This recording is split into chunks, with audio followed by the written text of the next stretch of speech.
Have you ever caught yourself saying, "I can't do this," or "It's not worth trying"? Well, let me share a powerful lesson that might change your perspective. Last year I met Frank, a man in his 50s who told me his biggest regret.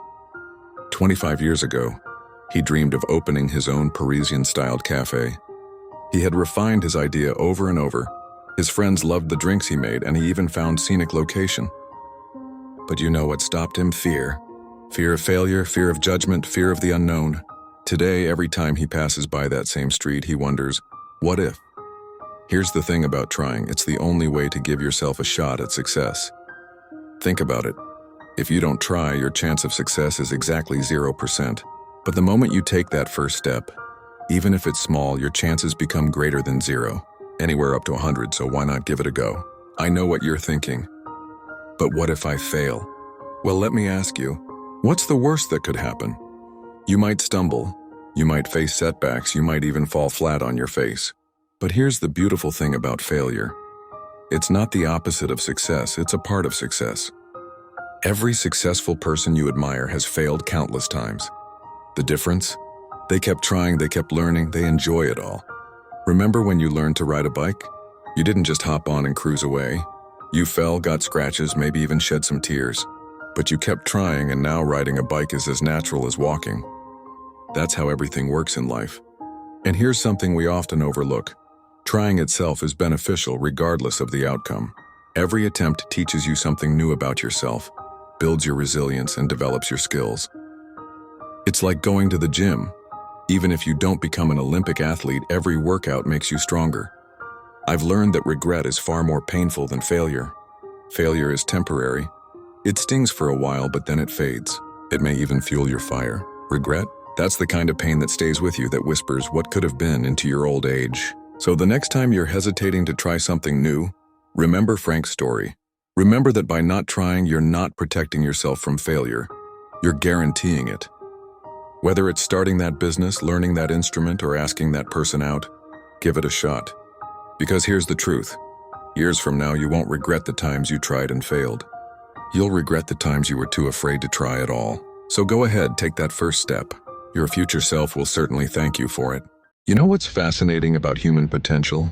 We often set our sights too low, thinking being good enough is all we need. But let me tell you something. There's an entirely different level of existence waiting for those who dare to be the best in the world at what they do. I'm not talking about simple comparisons or competing with others. I'm talking about reaching a state where your very presence commands respect. Imagine walking into any room with such unwavering confidence that when someone tries to mess with you, they quickly realize they're not just dealing with anyone, they're dealing with the best. But here's the thing about becoming the best. It's not an overnight transformation. It's a journey of constant refinement, of looking in the mirror every morning and asking yourself, am I becoming someone I'm truly proud to be?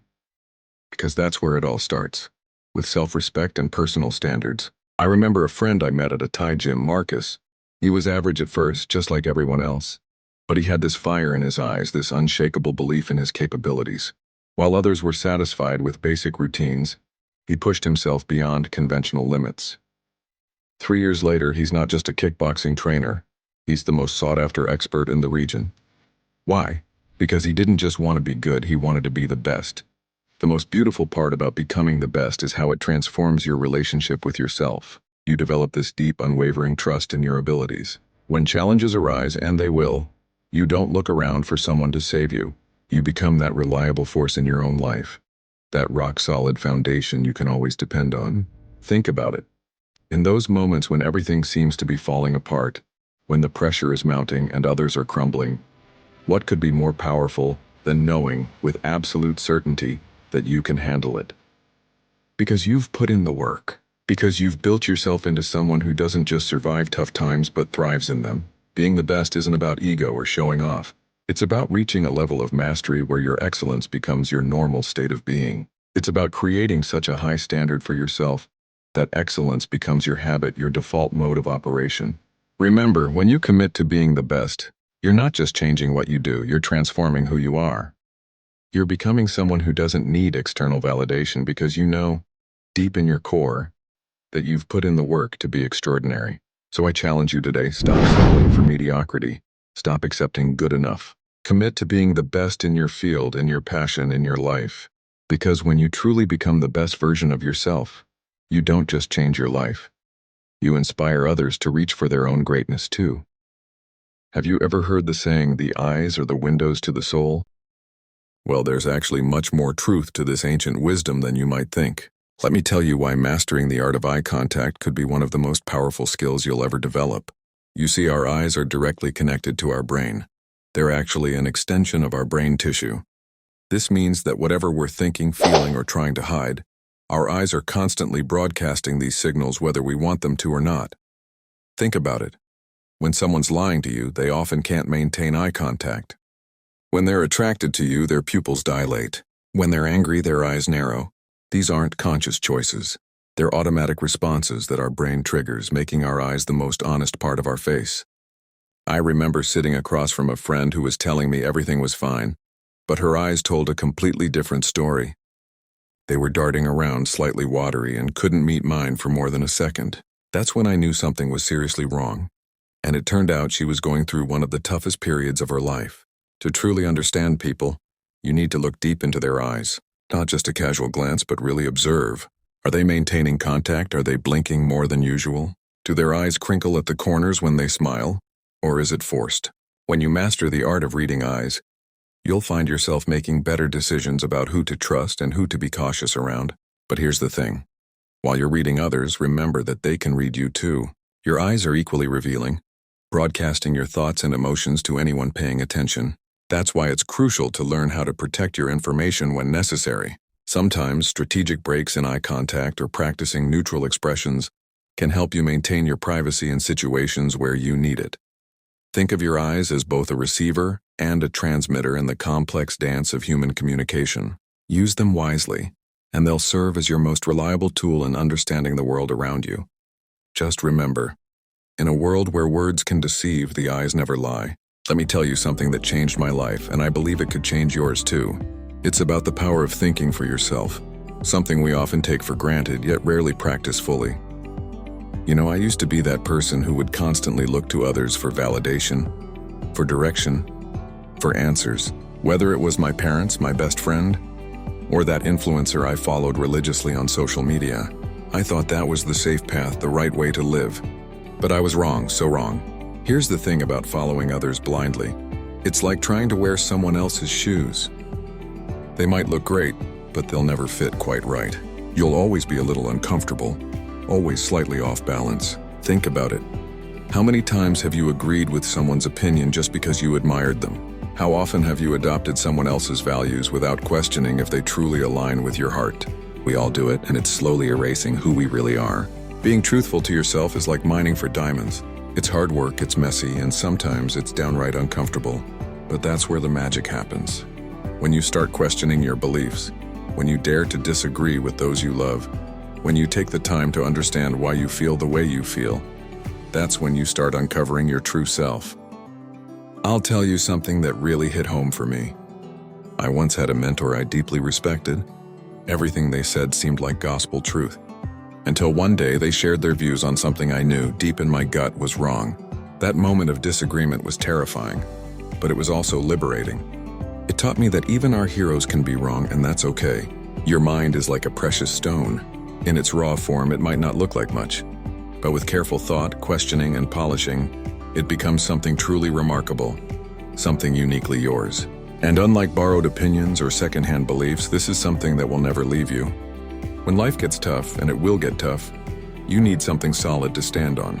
Not your friends' beliefs, not your parents' values, not some influencer's lifestyle.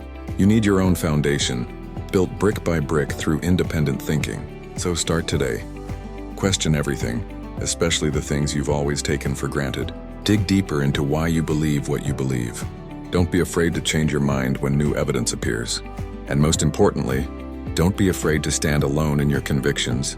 Because at the end of the day, the only person who has to live with your choices is you. Make sure those choices truly reflect who you are, not who others want you to be. That's how you build a life that feels authentic, meaningful, and truly yours. Your true self is waiting to be discovered. Start digging. Let me tell you something about power dynamics that most people get completely wrong. They think being nice and avoiding conflict is the way to go. But here's the truth. Understanding and using your leverage isn't just smart, it's essential for success. Think about it like a game of chess. The best players aren't just looking at their next move, and they're thinking 5, 6, even 10 moves ahead. That's exactly how you need to approach your relationships and negotiations. I'll give you a real example. Let's say you're in a job where you've become indispensable. You've got unique knowledge, key client relationships, or skills that would be hard to replace.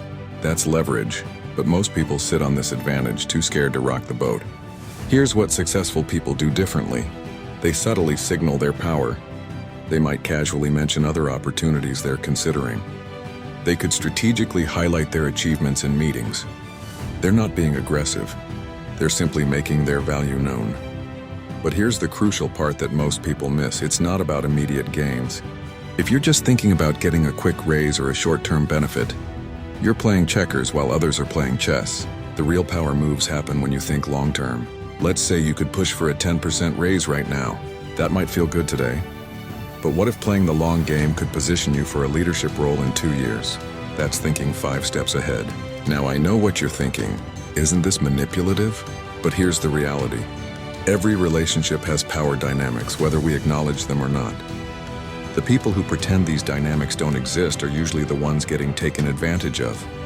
Remember, being a pushover doesn't serve anyone. It doesn't serve you, and honestly, it doesn't even serve the other person. They'll lose respect for you, and you'll lose respect for yourself. The key is to be strategic but ethical. Use your leverage not to dominate, but to create win-win situations where possible. But don't be afraid to step on some toes if necessary. Sometimes making waves is exactly what's needed to move forward. In the end, it's about understanding your worth and being willing to play the long game. Because that's where the real opportunities lie. Not in the quick wins, but in the carefully orchestrated moves that position you for lasting success.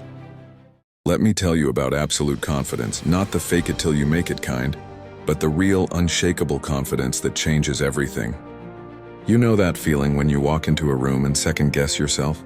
Well, imagine walking in knowing, deep in your bones, that everything you do is right. Not because you're perfect, but because you trust your judgment completely. That's what absolute confidence feels like. When you speak with absolute confidence, every word you say carries truth. Not because you're always factually correct, but because you're authentic and aligned with your beliefs. Think about the most confident person you know. They don't stumble over their words or constantly apologize. They speak with conviction because they believe in what they're saying. I'll let you in on a secret. The most confident people aren't necessarily the most skilled or knowledgeable. They simply have total self-belief. They understand that making mistakes is part of growth, and they don't let fear of judgment hold them back. Here's what makes absolute confidence so powerful. It's rooted in good intentions. When you genuinely want to make a positive impact, when your actions come from a place of wanting to help or create something meaningful, that intention shines through.